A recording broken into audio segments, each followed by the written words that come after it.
There are over 100 vaults in the Fallout universe, each of them containing their own horrific experiment, so I figured I would put together a video that went over a few of the scariest and creepiest vaults in Fallout that you may not know about. If you enjoy this video and you want to see more videos just like this one, check out the pinned comment below for a link to another video I made about 10 of the scariest locations in Fallout 4. I also have other Fallout lore videos on my channel. Vault 112 was one of the last vaults to be constructed. The construction started in November 2068 and finished in June 2074. It was intended for only 85 occupants, suspended in a virtual reality world for the indefinite duration of the vault's experiment. The vault was built to house and tend to the needs of its overseer, Dr. Stanislaus Braun, who was also the creator of the Garden of Eden creation kit. Within it, Braun installed a virtual reality simulator with Visitron loungers, initially containing several simulated utopias, the last of which is the Tranquility Lane simulation. This system should have easily allowed a select few to live a perfect life forever. What Vault 112's occupants didn't know was that once they entered the virtual reality pods, Braun would have complete control over the simulation. They had no way of leaving on their own, and they became his playthings completely at his mercy. Dr. Braun, after becoming bored with various simulated worlds, would proceed to virtually kill each and every one of them. When he finished killing the Vault's population, he would then wipe their memory, and then resurrect them within the next simulation and proceed to murder them again. This would continue for nearly 200 years. When the player enters Vault 112, they can enter the Tranquility Lane simulation, which will feel like an old black and white TV show where the residents of 112 will be living their lives, clueless to what is really happening. The player will then meet Dr. Braun, who is playing the role of a little girl named Betty, who will then ask them to commit a series of heinous acts, like making a child cry and breaking apart a loving marriage, ending with going on a killing spree of all the inhabitants, just to continue entertaining him, making Vault 112 one of the creepiest vaults in Fallout. Vault 108 was built to accommodate 475 residents for a total of 38 years. When the bombs dropped, only 3 of the 475 residents entered with a job or role in the vault. Those 3 were Chief of Staff Zachary, Chief of Security Jarek, and Morale Officer Nathan. The rest of the residents were to be given a job by the group of 3. This included the Overseer role. The 3 of them chose Brady Jones to be Overseer, who according to the pre-assignment medical test had a rare type of cancer. They estimated that this would cause his death in a little over 3 years after the project's start date. What Brody and the other residents didn't know is that the vault was doomed from the start. While initially told that the vault would last for 38 years, the primary power supply was intentionally set to fail in 20 years, just shy of half of the vault's intended lifespan. With the Overseer approaching the end of his life, and the clock ticking down on the vault's power supply, the scientists started to experiment with human cloning. They used a citizen of Vault 108 named Gary to be their cloning subject, and over the next few years they started to produce human clones of Gary. But the problem was that each Gary clone was more aggressive than the last, until they had cloned Gary 54 times. Gary 54 was so aggressive that he injured a scientist in Vault 108, and after this the Vault dwellers decided to destroy the Gary clones to make room for more clones. But when the Gary clones found out about this, they turned on the Vault dwellers. When the player enters Vault 108, they will encounter dozens of Gary clones, which by itself is pretty creepy, but it also points to the theory that the clones killed all of the Vault dwellers and have been trapped in the vault for years. Vault 11 is one of the 6 vaults found in Fallout New Vegas, and at first glance it will come off as just a normal vault. And as you battle rats, scorpions, and mantises, and read the terminals and look at the many posters on the walls, you will start to piece together what really happened in this vault. When the bombs dropped and the vault door sealed, the citizens living in the vault were greeted by the vault computer. This computer then told them that they would have to sacrifice one of their fellow vault dwellers every year, or else everyone in the vault would be killed. Of the vault's original residents, only the first overseer entered the vault, knowing that he would have to ask to sacrifice one of the vault dwellers. However, he was unaware of the true outcome if they had refused. Shocked and disgusted with the situation that they found themselves in, and resentful towards their overseer for neglecting to share the information before they were sealed in the vault, the residents chose the original overseer as the first sacrifice. This yearly tradition continued for the next 16 years, but sometime during those 16 years, the vault dwellers in Vault 11 eventually settled on making the choice of sacrifice through democratic elections, where the chosen individual would be elected as overseer, and at the end of their term, they were required to enter a chamber and submit to execution.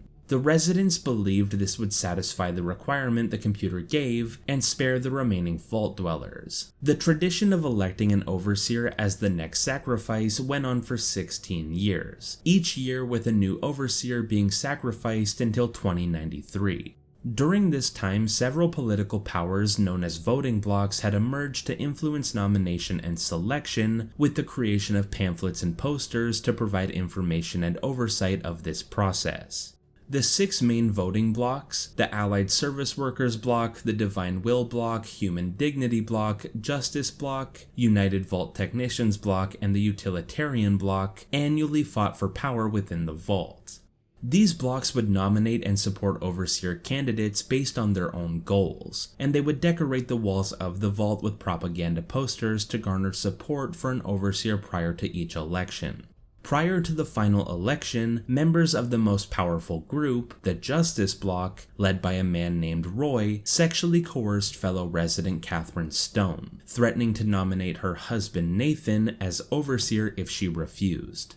Due to their overwhelming influence as a voting bloc, this would essentially be a death sentence for her husband, and Catherine had no choice but to agree to their demands. But she was eventually betrayed by the Justice Bloc, who went ahead and nominated her husband anyways. Out of desperation, Catherine came up with a plan that would essentially kill 2 birds with 1 stone. Her plan was to kill the members of the Justice Bloc, which would remove them as a majority for future elections, and as a result of her crimes, she would guarantee that she would be elected as overseer instead of her husband, effectively saving his life. Her plan went off perfectly, and after word spread of her murders, she was elected as overseer.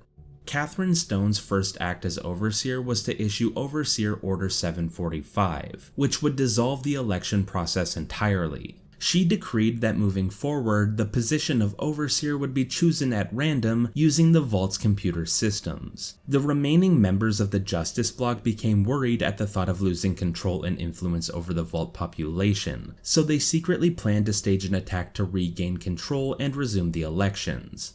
The fighting that followed this secret attack killed nearly all of the remaining vault dwellers, until ultimately only 5 of them remained. The remaining 5 vault dwellers laid down their weapons and went into the sacrificial chamber together to confront the vault computer, and state their refusal to continue with the sacrifices. They were left absolutely horrified when the computer delivered this automated message. Congratulations, citizens of Vault 11. You have made the decision not to sacrifice one of your own. You can walk with your head held high, knowing that your commitment to human life is a shining example to us all. And to make that feeling of pride even sweeter, I have some exciting news. Despite what you were led to believe, the population of Vault 11 is not going to be exterminated for its disobedience. Instead, the mechanism to open the main vault door has now been enabled, and you can come and go at your leisure. But not so fast. Be sure to check with your overseer to find out if it's safe to leave. Here at Vault-Tec, your safety is our #1 priority.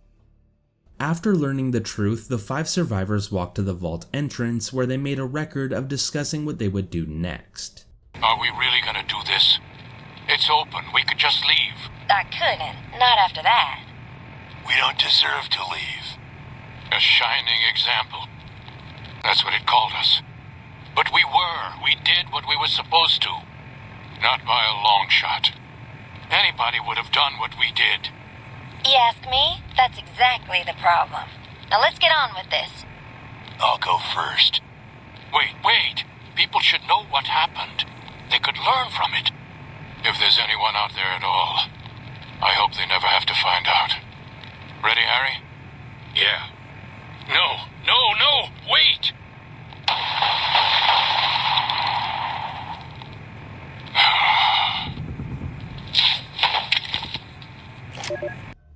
Four skeletal bodies remained in the entrance chamber for the next 200 years, while it is unknown what happened to the fifth survivor.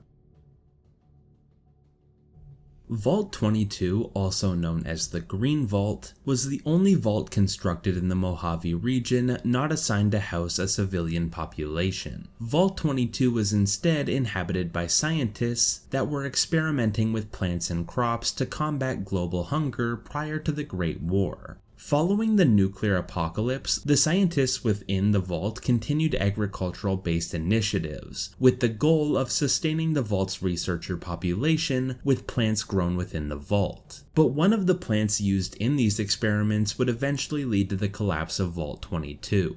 The Bovaria morticonda was originally a fungus designed for pest control. When a pest was exposed to the fungal spores, the fungus infects it and begins to colonize the host body. The host will eventually die due to the failure of body functions, while the fungal colony continues to expand through its body. Eventually, the host body's motor functions are completely controlled by the fungal colony, allowing it to move around and infect more pests by spraying new spores around the host body. While the fungus was an effective means of long-term pest control, the scientists within Vault 22 were unaware that the spores that the fungus produced could also infect human bodies. The first confirmed human infection was Dr. Harrison Peters. Development of the infection started with pneumonia, as the fungus invaded the lungs. It eventually transformed into chills, a fever, and a terrible cough. The fungal colony caused the body to actively reject antifungal treatments, leading to death due to organ failure. And as with its intended targets of smaller pests, the fungal colony continued to grow after Dr. Peters died and developed further into his body. Eventually it spread far enough to establish control over his corpse, becoming a highly aggressive creature named a spore carrier. The spore carrier's sole purpose is to spread the spores and infest more would-be hosts. The untreatable infection baffled the scientists in the vault and then spread through the vault like wildfire. The widespread infection led to an eventual collapse of social order in the vault. Infected humans were turned into more spore carriers, with the airborne fungal spores threatening the remaining living residents. Scientists within the vault attempted to destroy the spores and the spore carriers by starting a fire in the lower levels of the vault, but this fire triggered an aggressive reaction from the spore carriers who then attacked the scientists. By 2096, the vault was fully abandoned by the living, with the dead eventually becoming spore carriers. When the player finally reaches Vault 22, they will find it to be overgrown by the plants that were already in the vault, and shortly after entering the vault, they will be attacked by the spore carriers that are still living in Vault 22. Due to their green skin, they will blend in very well with the surrounding plant life and even hide within the plants, allowing them to ambush you, leading to some pretty tense moments and jump scares. Vault 75 was located underneath the Malden Middle School in the Boston Commonwealth of Fallout 4. Due to its location, this vault was presented to the public as a safe place for children in the school to take cover in the event of a nuclear war. To encourage a high number of residents, they were offered a subsidized attendance to the Vault program, which allowed Vault Tech to bring in the highest number of citizens possible. When the bombs eventually fell in 2077, every designated family with a student attending the school, along with the teachers, made it to the vault in time. Upon entering, the children were separated from their families and escorted to the atrium, while the adults were executed by security staff under the guise that they were receiving orientation. The children were then raised to learn about the fears and horrors of the Up Top Land, a nickname for the newly made wasteland. They were told that they would be trained to be strong enough to venture out into the waste and help the suffering people above upon graduation. In truth, those who were intelligent and physically exceptional were harvested for their good genes when they turned 18 after being convinced that they needed a vaccine. Those who were not fit but still displayed good intelligence and obedience were recruited to the Vault Science team after graduation. The others who were not up to the vault standards were executed upon reaching the age of 18 after a ceremony celebrating their graduation, and their bodies were incinerated. Although it's not entirely clear what harvesting involved, there is mention of organ harvesting, as well as organic specimens being stored away.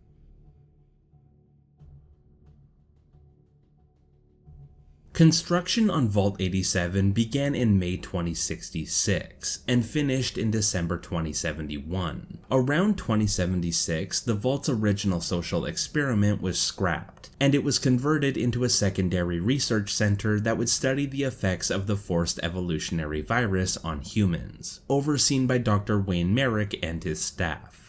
The job of the Vault's overseer and security guards was to infect the human residents of the Vault with the forced evolutionary virus. After infection, both male and female subjects initially changed to an asexual state, with the humans improving in upper body strength, and both males and females receiving a thicker and more resilient skin after 10 days. However, the project ultimately failed after one female died due to massive loss of her brain functions. All of the other subjects had to be terminated after 14 days after experiencing increased levels of anxiety and rage caused by mental changes. 1 year after the vault was sealed, some mutated test subjects broke free, overwhelming the security forces and either driving the rest of them out of the vault or infecting them with their own strain of the forced evolutionary virus, leading to the birth of a new generation of super mutants on the East Coast. This would later become the super mutants that the player will encounter in Fallout 3. Vault 87 is one of the strongest sources of radiation in Fallout, and inside of this dark and creepy vault, you will encounter some of the scariest mutated enemies.